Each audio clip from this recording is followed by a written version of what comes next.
Quand vous avez gagné la Ligue des Champions avec Barcelone, qu'est-ce que vous avez remarqué chez vos adversaires la saison suivante? Est-ce que leur regard change? Est-ce que l'adversité est plus dure? Comment ça transforme le club que vous dirigez? Bonjour à tous. Je ne sais pas. Je ne vois rien de différent de l'année dernière en rapport à les adversaires. Ça a été toujours difficile de jouer chaque match et je pense que j'ai eu la même sensation.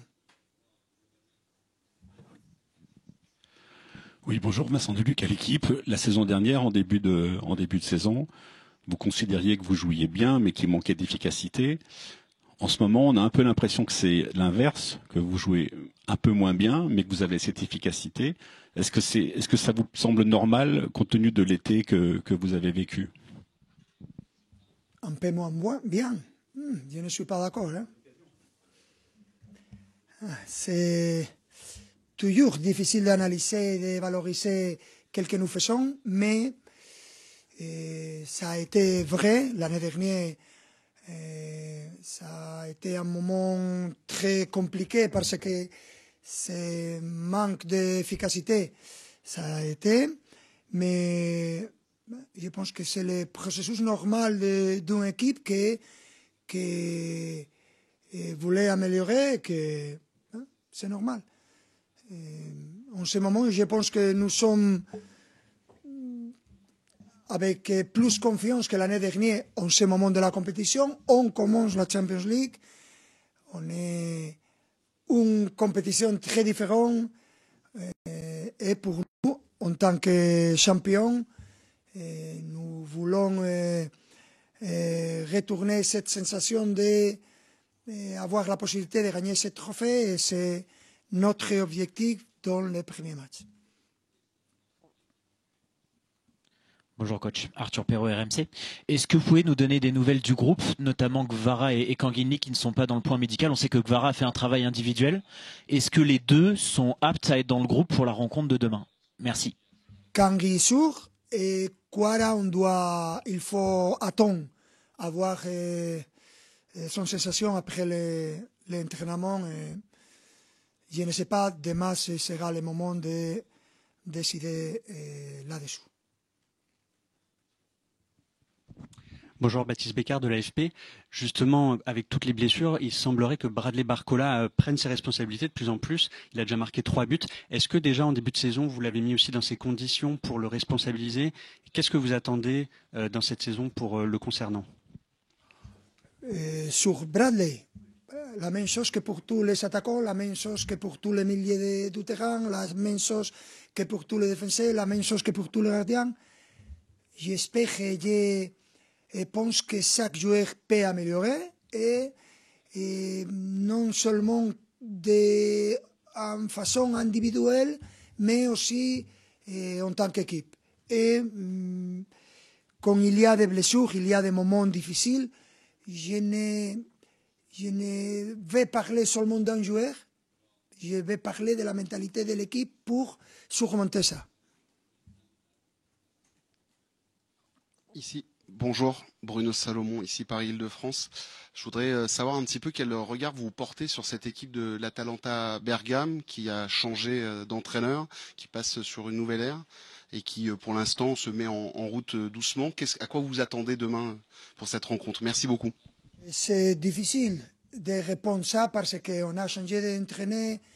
Ils ont joué seulement 3 matchs et avec des adversaires différents à nous. Et ils ont changé aussi d'entraîner. Et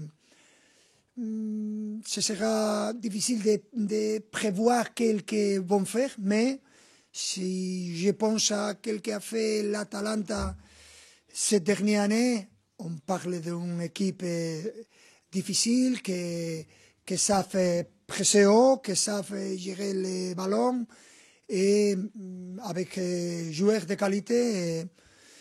C'est toujours une équipe italienne et c'est toujours difficile de jouer contre des équipes italiennes. En ce sens-là, on est habitué à ne savoir pas ce que va faire l'adversaire avant le match, mais savoir s'adapter à les différents types de jeux qu'il adversaire peut faire, c'est une de notre qualités. Et en ce sens-là, j'espère qu'on est à la hauteur du match demain. Bonjour Luis Enrique, Jérémy Janingro pour la chaîne L'équipe au fond. Vous avez réussi au PSG à dédramatiser un petit peu l'enjeu de la Ligue des Champions au club. Vous avez réussi, vous avez gagné l'an dernier. Mais là, à nouveau, sur ce début de saison, il y a les blessures. Comment on fait pour garder de la sérénité à nouveau, pour recréer un climat où il n'y a pas d'inquiétude? Et pendant la saison, c'est normal d'avoir différents moments de joie, moments de tristeza, moments de... je ne sais pas, tu dois savoir et il faut s'adapter à ça. Mais ce que je dois dire, c'est que commence une compétition qui a été un référent pour le club et en ce moment-là, après être champion d'Europe, et en ce moment-là, avec le club, la ville, une ville comme Paris, et un club comme cette club, et avec cette supporter, notre objectif c'est de remarquer l'histoire, et faire l'histoire du nouveau, et chercher de gagner la deuxième Ligue des Champions consécutive. Nous savons que ce sera difficile, mais on veut être ambitieux et il faut être ambitieux. Bonjour Luis, Henri Gnacia, Canal Plus au fond. Vous avez dit que les joueurs devaient s'améliorer d'année en année. Est-ce que les coachs doivent s'améliorer d'année en année? Et qu'est-ce que vous pouvez, est-ce que vous devez changer dans le discours cette année pour garder un petit peu le goût auprès de tout le monde? Le coach améliore chaque jour. Plus jeune, plus beau. Quel est le problème? Je rigole, je rigole. Rien, bien sûr. C'est dans ma mentalité de chercher d'améliorer, de montrer à mes joueurs qu'il n'y a pas de calme ou de tranquillité pour affronter ce que nous avons sur l'avenir. Et pour moi, en tant qu'entraîneur, et pour mon staff, et aussi pour le club, être ambitieux, je pense que c'est normal et il faut penser tout le temps à améliorer. C'est ça comme je pense les choses et je suis content d'avoir sa mentalité. Alessandro Grandesso, Gazzetta dello Sport. En sachant que le PSG cette année est l'équipe à battre, l'équipe attendue, est-ce que vous pouvez envisager de changer quelque chose, peut-être après l'expérience d'avoir vu l'équipe même du haut de la tribune dimanche? Est-ce que vous pensez de pouvoir changer quelque chose tactiquement, par exemple? C'est pour ça que je vois les matchs dans le début de ce dernier match de haut, parce que c'est très différent par entraîner de voir les matchs ainsi. Pour moi, les messages que j'ai fait, la causerie que j'ai fait à la mi-temps, c'est tellement différent parce que j'ai vu on peut améliorer, j'ai vu quelques erreurs et ce sont des choses que il y a très longtemps que je pense que on peut incorporer, on peut ajouter à notre plan et je suis toujours ouvert à améliorer ou à faire des choses qui peuvent améliorer notre performance, notre niveau. Et demain, je ne sais pas. Demain, je déciderai si je revois les matchs ou on commence les matchs dans la tribune ou les deuxièmes mi-temps, bien sûr qu'après les mi-temps, bien sûr que je serai sur le camp. Bonjour coach, juste ici Elias Peters, 90 000. Coach, lors des premières semaines de la saison, vous insistiez sur l'importance de retrouver le feeling avec le ballon et aussi de la forme physique. Alors question toute simple, est-ce que à la veille du retour de la Ligue des Champions, votre équipe est prête dans ces deux domaines-là? Merci. Bien sûr, ça a été une circonstance particulière la première semaine, quand tu peux noter que les joueurs avec le ballon, il n'y a pas de fluidité, mais en ce moment-là, ils sont professionnels, très haut niveau, joueurs, tous les joueurs incroyables. Et tu peux voir pendant les entraînements la qualité de les exercices. Et je peux dire que le niveau est là. un très haut niveau. Bonjour coach, Milan Kobe, PSG Community, juste là au centre. Maintenant que la première Ligue des Champions a été sécurisée, toute la pression justement autour de cette compétition-là, de la première à aller chercher et évacuer, est-ce que finalement cette saison on n'aura pas un Paris Saint-Germain encore plus abouti et encore plus dangereux pour les adversaires? Merci. Encore plus dangereux? Oui. Non, pour moi, je pense que la première Champions League est toujours la plus difficile. Tu sais pourquoi? Parce que tu penses que j'ai dit ça? C'est la plus difficile, la première. Pourquoi? Jamais j'ai gagné, c'est naturel. Mais pour que les joueurs, ils ne pensent pas qu'ils sont capables de gagner ça. Et les supporters aussi. Parce que, mais en ce moment, on a montré le chemin.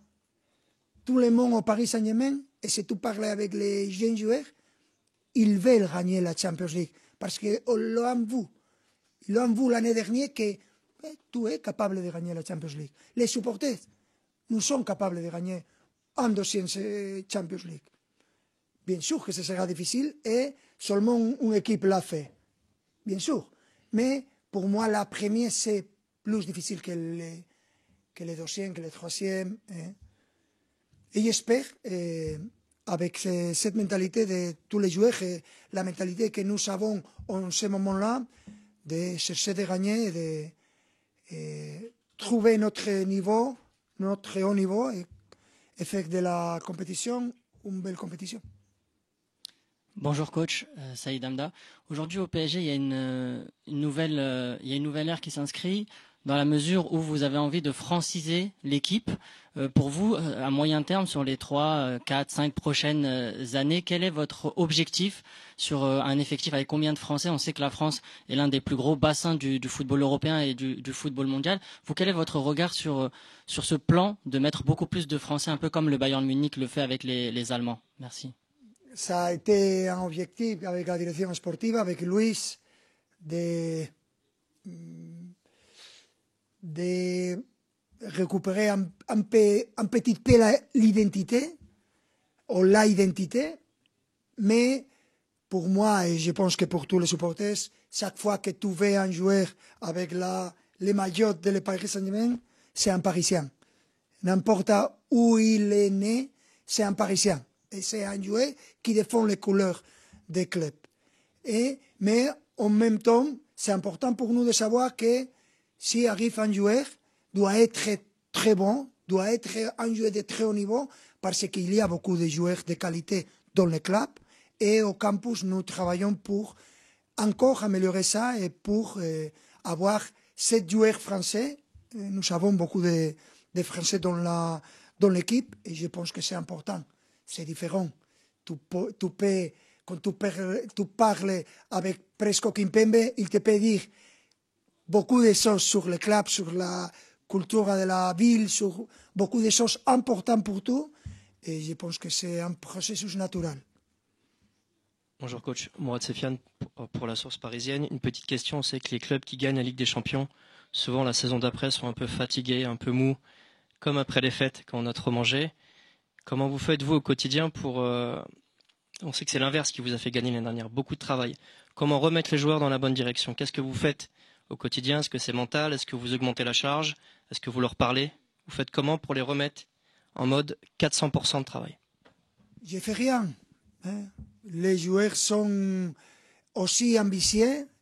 Et je me rappelle, pendant la saison dernière, en cette conférence de presse, j'ai dit qu'ils jamais se fatiguent de jouer parce qu'ils disfrutent, ils profitent de jouer au football. Et c'est comme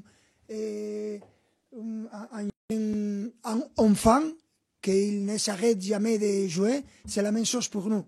Nous cherchons de jouer au football, de profiter de notre profession. Et c'est facile pour moi, en tant qu'entraîneur, de motiver nos joueurs et de chercher d'être les plus prêts pour affronter ces défis, que c'est difficile, mais on est confiant que nous pouvons avoir de la possibilité de gagner de nouveau ce trophée.